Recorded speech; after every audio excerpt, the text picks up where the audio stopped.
Battle Royales have become some of the most popular but demanding styles of multiplayer gameplay in today's culture, and let's be honest, winning them has been an absolute nightmare for the average Joe. I'm going to integrate my knowledge and tactical experience to show you 7 steps on how to place in at least the top 5 of any Battle Royale game, and the final step is the most important of all.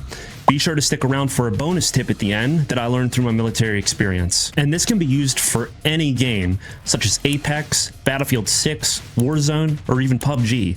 The tactics can be used universally. And I get it. I know what some of you are already thinking. But tour guide, this is a video game, not real life. Right you are, but if you get clapped in a Battle Royale, you don't call a 9-line into evac. You just queue up for the next round. Oh, shit.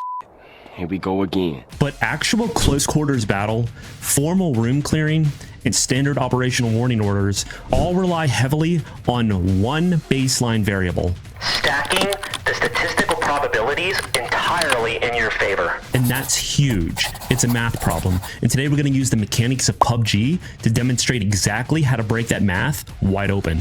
12 years in the Army, Infantry, and Federal Law Enforcement taught me one thing. Everyone needs a place to decompress. I'm the Lost Tour Guide, and this channel is that safe zone for veterans, first responders, and anyone looking to unwind with some great gameplay. If you want to support the mission, smash that thumbs up button and let's get into it.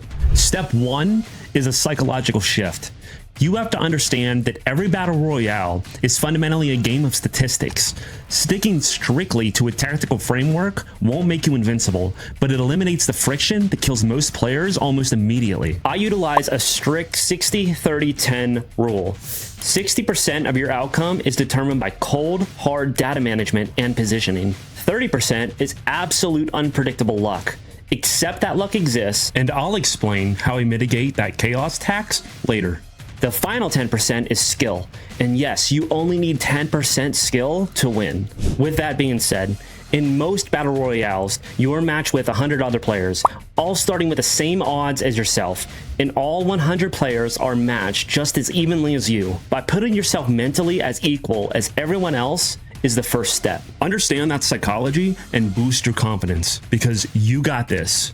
I got you, homie! Most Battle Royales start with 100 players fighting to the death. Step 2, the insertion. Giggity. 90% of a server looks at the flight path and drops straight into the highest density urban areas on the map. Statistically, they're choosing to roll a dice with their life before they even have a weapon in their hands. That isn't tactical gameplay, it's a meat grinder. We isolate, adapt, and overcome.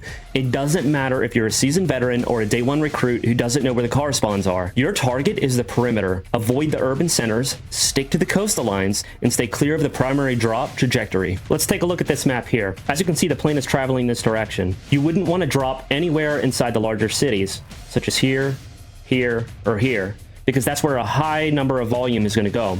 What you want to do is focus on places where are less named. Statistically speaking, the circle is going to be somewhere near the center, mostly, or you're going to be closer to the circle if you jump towards the center. However, by jumping near the coastlines also as an alternative, you're able to find a boat in the water. A lot of people don't even pay attention to the water. It's important. It's very important. That's where you want to go, if you can. And you might get lucky and the circle might be near you, but at least if it's not, you have a mode of travel through the water to get to the circle. The point is, you want to avoid high traffic areas. As an example, these are all really good spots here to land. So, we chose a place to land with no other contacts. Nice job. Nice. Now on to step 3, the loadout. Guns. Lots of guns. The moment your boots hit the ground, you execute an immediate loadout assessment. Your inventory needs a strict discipline protocol. You carry one tool for long-range engagements and one tool for mid to short-range self-defense. That's it. For medical supplies, 3 medkits, 4 boosts. For ordnance, 1 frag grenade, 1 smoke, and exactly 4 magazines per weapon system.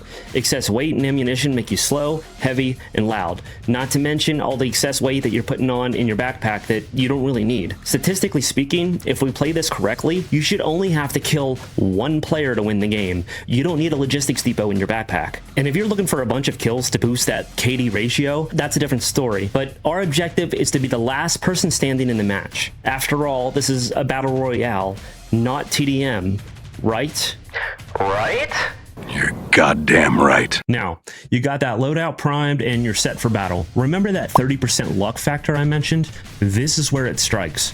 You might be in a server where the first circle pulls a hard shift completely to the opposite side of the continent. It's an RNG tax. It happens to everyone, but a disciplined movement strategy clears that tax easily. By this point, you're going to start noticing that number has started to decline. You're probably anywhere between 40 and 60 at this point. And that leads us into our next step. Step 4. Movement. When you rotate, you avoid main supply routes, the big highways, the towns, and you completely bypass major cities. You mark your hard points early. If the active circle borders an ocean or a dead map boundary, this is your primary target. Here's an example. When traveling, avoid the tops of ridgelines, but also avoid deep valleys. Try to stay on the sides of ridges to mask your silhouette. If you have to punch through a major town, follow the first rule of convoy engagement. Do not stop. Move as quickly as you can to clear the kill zone. So, we made it to our rally point. Your back is to a dead zone, and you haven't fired a shot, hopefully. Think about the geometry here. Enemy players do not spawn out of the open ocean. By anchoring your back to a dead map zone, you instantly cut the threat matrix completely in half. You eliminate 180 degrees of fire sectors. You only have to scan the remaining 180 degrees in front of you. While you hold that line, remember your training. Concealment keeps you from being seen. Cover keeps you from being dead. Stay low, stay outside, and utilize the terrain. And this leads us to step 5, engagement protocol. If your primary objective is a chicken dinner or a #1 win, whatever game you're playing, this is a game of radical patience, not a high-speed kill montage. To put it in perspective, a perfect tactical game means making exactly 1 kill the second place loser. By staying alive this long, that number is probably well below 50 by this point. Every single time that player counter drops in the top right corner of your screen, your statistical probability of winning increases without you firing a single round. Some of the most elite special operation units on the planet operate on this exact premise.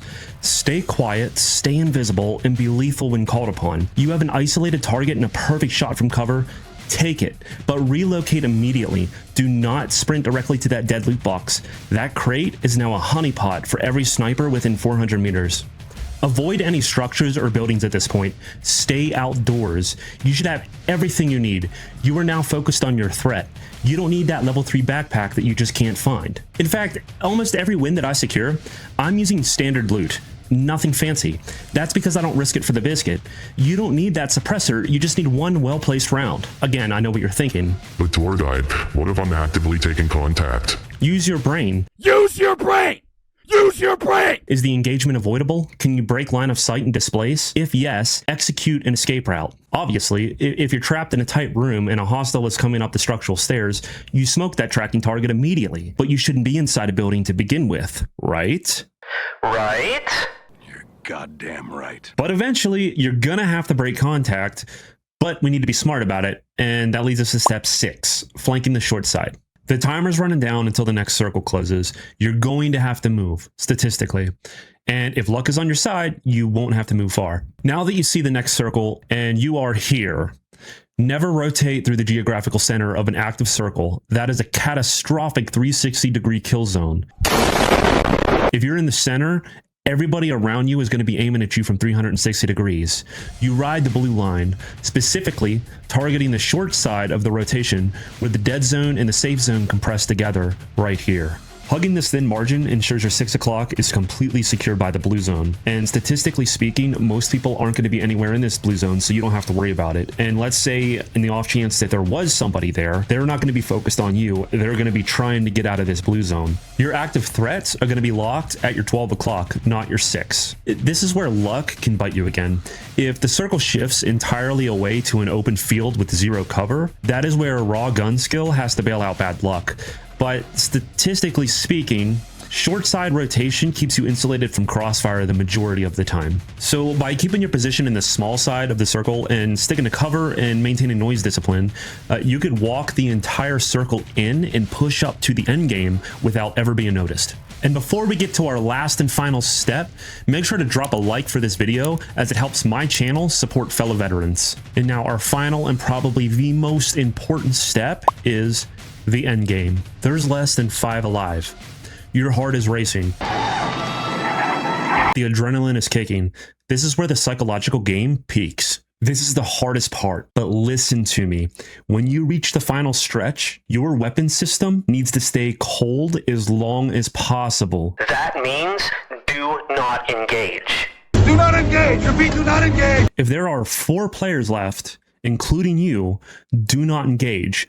Let the other 3 locate, expose, and eliminate each other. Basically, stay hidden, sit back, and enjoy the show. Engaging one injured, reloading survivor with broken armor is infinitely easier than navigating a 3-way crossfire with a multiple free-for-all. And this is where the 10% skill should come into play.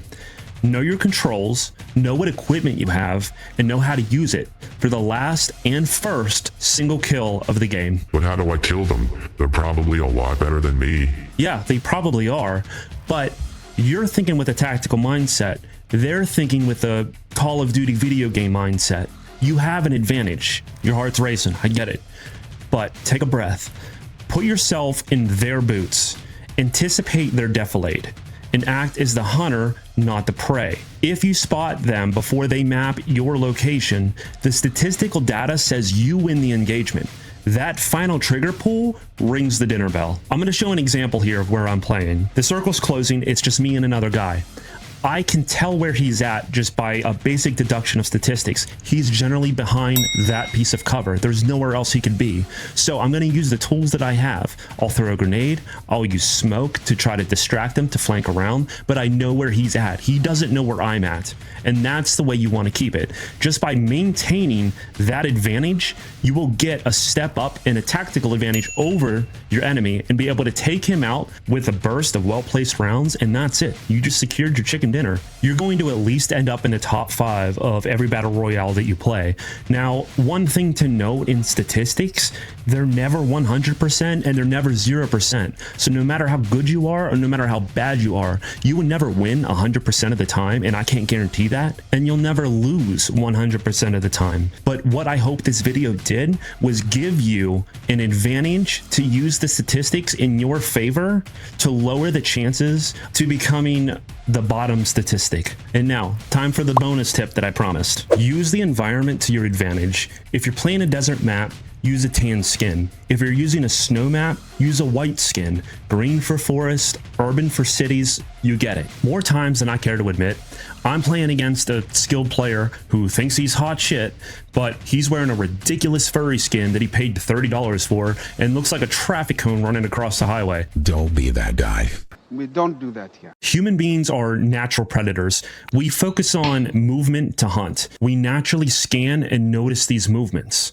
Be the hunter, not the prey. Because when you notice somebody before they notice you, you already have a major advantage over that battle. If you would like to see these strategies in live action, be sure to subscribe to my YouTube and follow my channels so you can witness this in real time. I will say that this video is geared towards solo gameplay. If this video does well, I will make a part 2 with operating as a squad, and you guys just let me know what else you'd like to see. Comment below. So be sure to check out my other videos for live action gameplay and tactical realism. Thanks for sticking around this long, and I'll see you on the next drop. Go get that win and comment below your results. I'm very curious to know what they are. See you guys.